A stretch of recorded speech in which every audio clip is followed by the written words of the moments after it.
Hello दोस्तों, welcome to my channel. आज हमारा टॉपिक द्रव्य गुण का मोस्ट इम्पोर्टेंट टॉपिक है रस, जो कि एग्ज़ाम में बहुत ज़रूरी है और एग्ज़ाम में इससे एक ना एक क्वेश्चन आना बहुत कंपलसरी होता है, मतलब आता ही आता है। आईएमपी मोस्ट आईएमपी टॉपिक है। तो हम रस की शुरुआत करते हैं।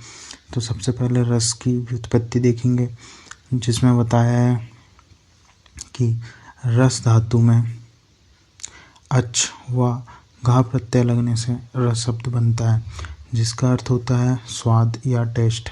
इसमें निरुक्ति बताई गई है कि ये जो निरुक्ति हैं 4 अर्थों में प्रयुक्त की गई हैं। 4 अर्थ में मतलब सबसे पहले शरीर क्रिया विज्ञान ने इसकी ऐसे आद्य धातु के रूप में स्वीकृत करके बताया है कि रस्ति अहर गच्छति इति रसः, जो सदैव गतिशील रहे उसे रस कहते हैं, अर्थात शरीरगत अद्य धातु रस है। नेक्स्ट सेकंड निरुक्ति बताई है रस शास्त्र ने, जो कि पारद के संदर्भ में बताई है कि रसति भक्षयति सर्वान लोहान इति रसः। इसका अर्थ है जो सर्वद लोह धातु का भक्षण कर ले रस कहते हैं, अर्थात पारद। ये रस शास्त्र के अनुसार बताई है।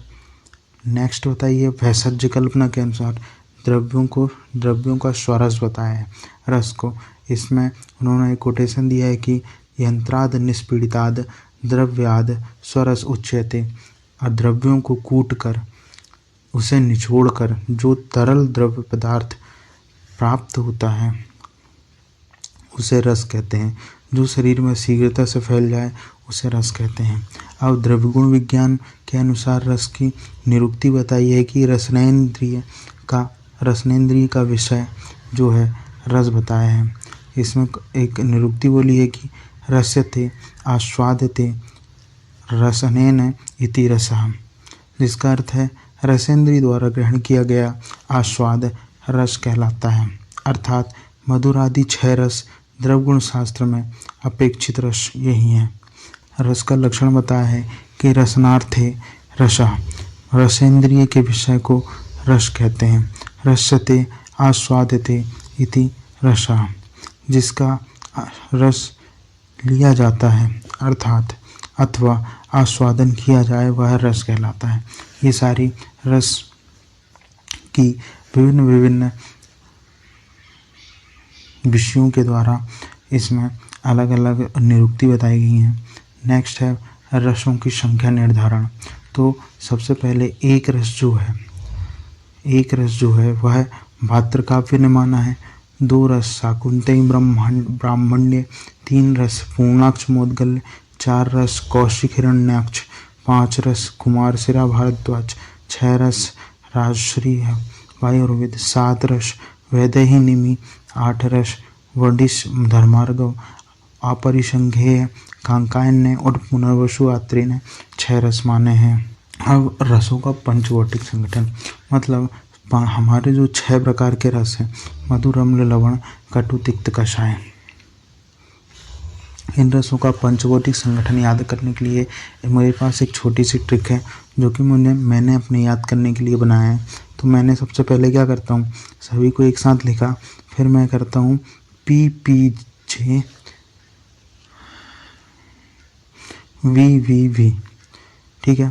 फिर उसके बाद प्लस करके जल अग्नि अग्नि अग्नि आकाश पाताल, ये मैंने ट्रिक बनाई है। वैसे ही सुश्रुत के अनुसार याद रखना है। तो PJP VVV, फिर सेम जल अग्नि अग्नि अग्नि आकाश पाताल, ये हमने ट्रिक करी। अब इसको अप्लाई कैसे करना है ये देखते हैं। तो नेक्स्ट में वही बताया है कि PPJ, ठीक है। तो पृथ्वी जल, VVV वायु वायु वायु, और जल अग्नि अग्नि अग्नि आकाश पाताल, ठीक है। तो पाताल यहाँ पे पृथ्वी है, ठीक है। तो हमने सबसे पहले PPJ मतलब पृथ्वी लिख दिया, पृथ्वी जल लिखा, फिर उसके बाद हमने ये लिखा। तो मधुर रस का जो है पंचवटी संगठन पृथ्वी और जल, वैसे ही अम्ल का है, वैसे ही लवण का है, कटु का है, तिक्त का है, कषाय का है। ये मैंने ट्रिक के हिसाब से बनाया है। नागार्जुन ने अलग थोड़ा सा 2 चीज़ अलग बताया है। अम्ल रस है लवण, और अम्ल रस है अग्नि और जल से मिलकर बना है, और लवण रस जल और अग्नि से। 2 चीज़ नागार्जुन ने अलग बताया, बाकी ये ट्रिक के अनुसार बताया है। नेक्स्ट है रसों की निष्पत्ति। रसों की निष्पत्ति में 2 चक्र बताए हैं। प्रथम चक्र जो है वो है निर्माण चक्र, और दूसरा चक्र है द्वितीय चक्र, स्थायित्व या फिर पूरक चक्र भी कहा जाता है, परक चक्र भी इसको कहते हैं। तो निर्माण चक्र के अनुसार सर्वप्रथम देखा जाए तो सर्वप्रथम पंचमहाभूत, सभी चीज़ पंचमहाभूत है। तो सर्वप्रथम क्या आयुर्वेद में बताया है कि आकाश और वायु महाभूतों का संयोग होगा, जिसमें सबसे पहले तिक्त रस की उत्पत्ति हुई, जिससे वात दोष का निर्माण हुआ। फिर वायु का निर्माण हुआ, वायु और अग्नि महाभूत आपस में मिले तो कटुरस का निर्माण हुआ, जिसमें पित्त दोष उत्पत्ति हुई। वैसे ही अग्नि और जल महाभूत के संयोग से लवण रस का निर्माण हुआ और कफ दोष की उत्पत्ति हुई। परंतु यह जो तीनों दोष हैं वो इन तीनों दोष में इस समय पृथ्वी महाभूत की अनुपस्थिति थी, और पृथ्वी महाभूत की अनुपस्थिति के कारण इसमें स्थायित्व नहीं था। तो यह तरल थे, इनकी जो सेल थी, सेल में स्थायित्व नहीं था। अब यदि फिर इसके बाद प्रकृति में संयोग चलता रहा, तो जब प्रकृति में संयोग हुआ तो उसके पश्चात फिर जब पृथ्वी महाभूत आया, तो पृथ्वी महाभूत ने जल के साथ संयोग करके मधुर रस की उत्पत्ति की, और मधुर रस से कफ बना। और वैसे ही पृथ्वी महाभूत ने अग्नि के साथ संयोग किया, जिससे पित्त दोष बना अम्ल रस से। वैसे ही जल का संयोग वायु से हुआ, जिससे कषाय रस बना और वात दोष की उत्पत्ति हुई। तो इन जब पृथ्वी के साथ सभी महाभूतों का संयोग होकर सारे रस और उनके बाद दोषों की उत्पत्ति हुई, तो इसमें इन्होंने स्थायित्व प्रदान किया पृथ्वी महाभूत के साथ संयोग से। इस प्रकार से रसों की उत्पत्ति हुई। यह एक फ्लो चार्ट के रूप में मैंने एक नॉर्मल प्रॉपर एक आइडिया दिया है कि इस प्रकार हुआ। जब आप बुक में इसको डिटेल में पढ़ते हैं तो आपको ये चक्र की नॉर्मल एक रफ आइडिया दिमाग में बैठ जाता है, तो प्रॉपर डिटेल में पढ़ने पे जल्दी याद हो जाएगा। नेक्स्ट है ऋतुओं के अनुसार रसों की उत्पत्ति। तो ऋतुओं के अनुसार रसों की उत्पत्ति, किस ऋतु में किस रस की उत्पत्ति होगी वो बताया है, जिसमें सबसे पहले है शिशिर